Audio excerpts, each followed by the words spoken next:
from. If you can, remember, leave it in the description below. So right away, I want to give you a tip. Talk about collaboration. Talk about how to find people to collaborate with. It's not easy. It's not easy these days. Now, 20 years ago or 30 years ago was much easier to find collaborators. I'm out here in Los Angeles in California. So years ago, had no problem finding collaborators. But you have an advantage to find collaborators these days. You have your beautiful internet. There are many sites, Facebook groups, Craigslist, but you got to be careful with Craigslist. Facebook sites, I think, are a little bit safer because you can look at the person's Facebook page, see how long they've been there, see what kind of things they've been posting before you reach out to them. There are a number of film networking sites that didn't exist.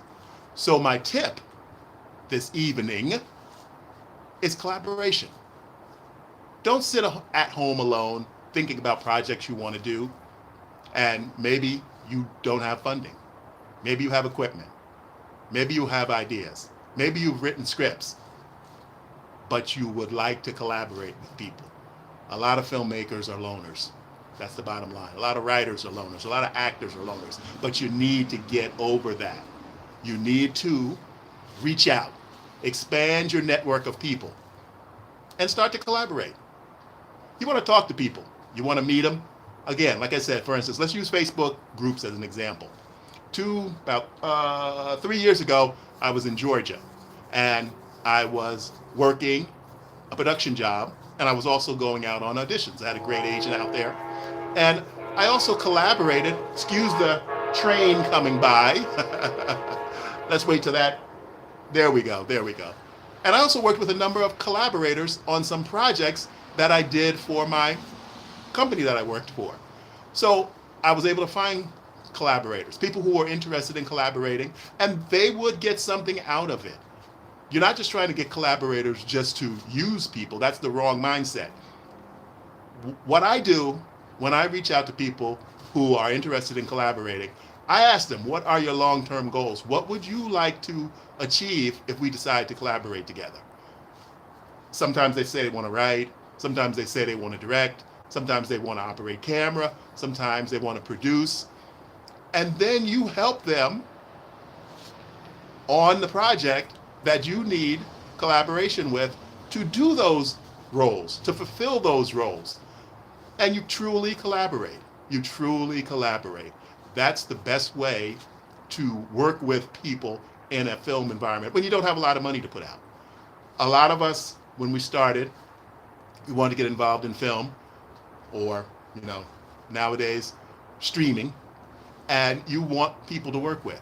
You need to build up a little group. It used to be done a lot in the past, but now it's kind of fallen off. I think it's because of the isolation of the internet. A lot of people are isolated. We don't meet people face to face anymore. That's why I'm kind of a big proponent of those Facebook groups, because once you meet someone online, then you and maybe a couple other people can meet somewhere for coffee and talk and see if you could form a little collective, for lack of a better word, to work together and help each other build small projects. So that's the way to start out. Collaboration. That's my tip. Think about how you could collaborate with other people. It's more difficult these days, I think, because of after the pandemic, and people were separated, people were isolated, and the internet, the phone. I'm talking to you over right now. I'm recording this on my cell phone. People feel more comfortable nowadays electronically connecting instead of face to face. But if you are a filmmaker, if you are a writer, if you are an actor, if you are a director, and you're aspiring to that career, you need to break that roadblock that's built around a lot of us today to isolate ourselves at home behind our keyboard or behind our phone. You need to push forward out of your comfort zone and meet with people to collaborate. Be open. Tell them what your plans are, what your goals are. And you don't need a whole bunch of people. I would say a great collaboration group can be 4 to 6 people to start out with.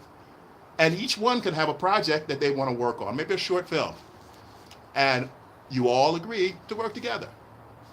And beforehand, you find out everyone's availability so that people can commit to working together. And you meet a few times. You know, you don't just show up on the day of the set and say, hi, here I am, I'm ready to collaborate. No, you have to build a relationship, an in-person collaboration relationship. And I know that sounds weird these days, but that's what you need to do. Filmmaking is a collaborative effort, an in-person collaborative effort. So think about it. Join some of those groups. And if you don't want to get involved, just look and read what people are doing. You know, talk to them over line and see what kind of responses you get. And then set up meetings, 2 or 3 people together. It doesn't have to be any kind of one-on-one. It's not a dating service. You want to form a collaborative of like-minded people who want to work in this business. Again, collaboration is the best way to work in this business. You can start off small, 3 people, you know, make a short film. Then you have something to show. This is what we did. This is how good it came out. If we can build a bigger crew with more resources, we can do more. Look at the startups in Silicon Valley. Even though they initially, after the startup phase, and they prove that they have a viable idea, they raise funding. Film and entertainment people can do the same thing. It's just that we've lost that drive to work together, I think. And again, it could just be a sign of the times. But you don't have to give up on it. It can be done.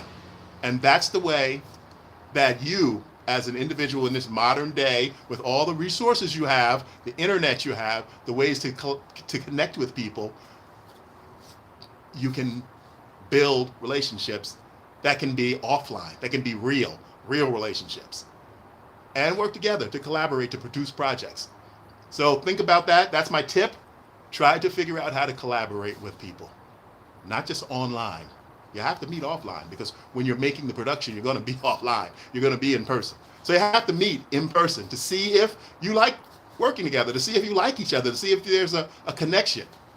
So I'm a big advocate for potentially meeting people that you want to collaborate with online, and then you have to meet in person.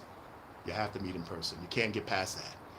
Because if you're going to be working, creating television, creating film, any kind of creative endeavor, you have to meet in person. So don't let the fact that you can't just lay out the cash and hire a whole bunch of production people and tell them what to do stop you from creating. I know it kind of seems like a thing of the past, but it doesn't have to be, and it shouldn't be. Now, everyone's not going to do it, but you who are the creative individual, take it into your own hands. Form your own group and start collaborating. Find like-minded people. And again, you help them, they help you. Everyone has projects. Almost like you're in a film school. You know, you can start your own group that's almost like a film school where you guys collaborate. In film school, that's what they do. Somebody's the director on one project, someone's the producer on another project, someone's the writer of another project, some people are the actors, and it rotates. It rotates. You can do that outside of a film school environment. So take this initiative. If you're sitting at home and you're thinking about, how am I going to get this project off the ground? The truth is, you don't need any money. Nowadays, most of you guys out there now have those expensive $1,000 or more iPhones. And the image quality is unbelievable. Unbelievable. But you need humans to collaborate with to make some projects. So start small. Start small. That's my tip. That's my tip. So today, I'm giving you a little recap this evening. What I did today was I continued to push forward on the project I'm working on for one of my clients, which is an acting teacher. And at the end of a session with a group of his students, they do a film. And the 2 students get experience, they get on-camera experience, they get material that they can use, valuable material for a starting actor. Because the first thing they ask you if you're going out for an agent, if you're looking for a manager, do you have any tape on yourself? And you have to be able to say yes and legitimately have something to show that you've acted in. And this is what's part of the program that my client created in New Jersey, and I do the editing for him. So I'm about at the end of the project for this past session, and it's coming out really well. A lot of good performances, and what happens is the actor will pick the best section from the performance that they did, and that will be part of their reel. And if they have other material, they add it to that. But if that's all they have, then that's all they have. So it's better to start with a small, as an actor, it's better to start with a small, good clip that shows your acting ability, and then build upon that. Get more, build more, shoot some yourself, but build a reel. That's what this is, the beginning of a reel for new actors. And I'm editing this together. It's a big compilation of actors. And so it's turning out well. I'm almost finished with it. I have probably 4 more scenes to go. And then I'll put on the music, I will sweeten the sound, I'll put on the end credits, the opening credits, and they'll have a nice little piece. It's coming out to a running time of maybe an hour and 10 minutes. But the actors will take it and cut just their parts out. So the master is just a deliverable where the actor can grab it and then they can take their scene out and put it into their reel. So that's working well. I've been still working a lot with Sora 2, and I'm learning a lot more about it. I created today, what I did was, I wasn't aware that it had the ability to create characters and store it in my profile on the Sora 2 system, and then I can use those characters in other scenes. And I haven't tried that yet, but I did create 2 characters.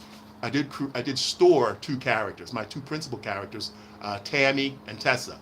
And if you want to see some of it, you can go to follow the link to my channel and look for Tammy, the actress writer. That's the name of the series, Tammy, the actress writer. And you've undoubtedly, if you're scrolling through these YouTube Shorts feed, I've been posting the episodes here because I made this series exclusively for YouTube. It's a vertical series here on YouTube, and I've been posting the episodes in the Shorts feed. So they'll be floating around, and they're individual episodes. So if you've seen them, you can follow the links at my channel or the links on the episode, and that will on that whatever episode you saw, I have a link back to the very first episode. And I also, in the description below the videos, I have a link to the playlist. So simpler though, go to my channel, look for the playlist, Tammy, the writer, Tammy, the actress writer. I keep saying it reversed. I came up with the idea because I was thinking of a singer-songwriter. So Tammy, the actress writer. And it's a series about a woman who used to be a child star, and she grew up, she became an actress, a normal, A-lister. And now, though, she's transitioning into a producer. And she has 3 series in development right now with major streaming services. So it's a comedy / drama, and small little episodes, micro episodes, and produced by me, but produced using tools, artificial intelligence video generation. I'm using Sora 2. I did a couple episodes in VO3, but I wasn't too happy with the look. So Sora 2 seems to be the way to go. I'm enjoying it, creating a lot of content with these characters, having fun with these characters, because the thing that the artificial intelligence video gives me is the freedom to move forward quickly with each episode. So it's working out great. I'm getting a lot of views. Thank you, guys. Thank you. They're so short, though. I need you to take a look at the whole thing. Help me out. Take a look at the whole series. Tammy, the actress and writer. Tammy, the actress and writer. You'll find it on my channel at the link below. Follow my channel back, James, Unedited with James Adam Tucker. And you can look about some of the work I've done. Oh, I didn't announce a little bit of good news for me. Last week I had 2 auditions and 2 callbacks. Now a callback is when, after you go in the first audition, if the casting person likes you, then they call you back and they invite you to meet the producers and the director. So the first one, I it was kind of a shaky callback because I made a mistake. I made a video about that mistake I made. I didn't read the complete sides, so I only turned it in the first page of the audition. But they did like me enough to contact my agent and ask what happened. Where's the rest of it? Can he send us the rest of the scene? But then they contacted my agent again and said, tell him to just send us his most current demo reel. So I sent them over my demo reel, but I didn't hear anything, so obviously I didn't get that part. And it was for a network television show that I would have been happy to be on, and one of the medical shows that's been running for like over 25 years. So it would have been a good scene for me, a couple of scenes, but I screwed up. I've been doing this for 35 years and I screwed up. I didn't slow down and read all the material that they sent me. So I did a video on that to remind you guys not to make the mistake I made. When the casting people send you content, make sure you slowly read through it all. You read it all so that you'll make a mistake that I made. But anyway, I did get cast though in a national commercial. So I had two auditions. One was a television show and one was a national commercial. So I did book the television commercial, and I'll be shooting it next week sometime. Simple, one of those drug commercials, a simple commercial. And so I'm so happy to get it. Thankful. I'm very thankful. And so I booked that.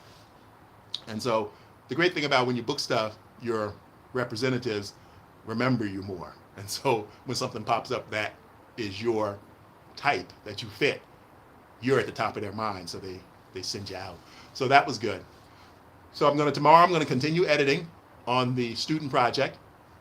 Hopefully finish that up this weekend, and then move on to other stuff. But I'm going to continue to create the content here. And actually, as a matter of fact, I did create, yesterday, I shot 2 episodes for my show here on YouTube for actors, given, tips of content, my main content. My main content on this channel is acting, directing, and editing. So I shot 2 episodes geared towards actors, and I haven't edited those yet. I shot that yesterday. I'm going to edit those this weekend, and then next week I'll put up one of those, and then I'll edit some more. I'm trying to make myself a more consistent workflow, because my goal is to make my videos start getting more watch time. You guys are watching my shorts, and I thank you. Thank you so much. You're watching my shorts like crazy. You're sharing them, and they're getting a lot of views. But I need to get my videos, my main content, which are my videos in the regular 16:9 format, more views. So what I've been doing is polishing my opening hook, because I know that if you guys click on my video, I need to capture your attention within the first 10 seconds. So I've been polishing my hooks. I've come up with some new hooks, and I'm putting those in my videos. So I'm trying to get my watch time up on my video content, and you can help me by taking a look at some of it. Take a look at some of my video content. Follow the link below. I appreciate that. And tell me what you think. Give me some feedback on the latest ones I put up. And I have 2 coming out. I have one coming out next week and then the following week. And I'm going to continue to shoot in pairs. That's something I'm going to change too. So every time I do a regular format video for my channel, I'm going to do 2. So I'm going to slow down. I'm going to do 2 videos for that and polish my hooks and my content and make my content universal so that it can help you guys. And I have a lot of great information. I just need to polish it and get my retention up. And what I mean by retention is when you click on it, the hook grabs you, and then you start to watch it and you see, oh, this is something that I might like to know if you're interested in acting, directing, or editing. So that's my goal. I'm moving towards it. And my main goal overall for my channel is to always try to make each video better. So that's what I'm going to do. I've been doing that, and it's working out well. I'm getting views. Oh, and 2 weeks ago, I passed over, well, not 2 weeks ago, a little over a week ago, I passed over 1,000 subscribers. Thank you. Thank you, guys. Thank you. I passed over 1,000 subscribers, and it's going up. And my watch hours are slowly creeping up. So you can help me out by going to my channel and looking at some of my playlists. Have a lot of content in there. And I see you guys responding down here. I'm sorry I can't see it. I'm on my phone, and it's so small, and I can't read the comments in the bottom, but I thank you for commenting, and I thank you for stopping by. I appreciate it. So I'm going to wrap up now, and tomorrow morning I will do another intro and say hello. I like this evening one. I haven't done one out here. This is the first one I've done out here on the porch in the evening, and so I'll probably do some more of these when I when I wrap up for the day. So I'm going to wrap up for today and call it a night. Sit back and watch a little television and relax. But I will see you again tomorrow. You have a good evening. Thank you.